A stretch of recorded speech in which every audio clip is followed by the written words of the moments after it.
Taste ഉണ്ട്. നോക്കി taste നോക്ക്. ടേസ്റ്റ് ഉണ്ട്. ജീക്ക് വേണോ പഞ്ചാര? ആ വേണം. മാമ എടുത്ത് തരാം. ഇത്ര മതിയോ? ആ എന്റെ കുഞ്ഞിന് പഞ്ചാര കൊടുക്കാൻ പോണു. ആ നാട്ടിൽ എനിക്ക്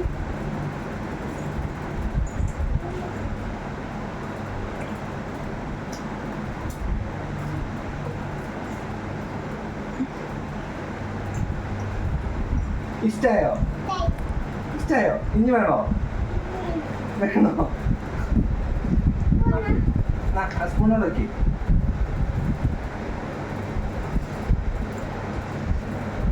ദേവിയുടെ രഹസ്യം പഞ്ചാര. സോൾട്ട് എന്ന പഞ്ചാര. ഓ കുപ്പിയോടെ വേണം. മതി പിന്നെ വേണം. മതി ഇതേ ഉള്ളൂ.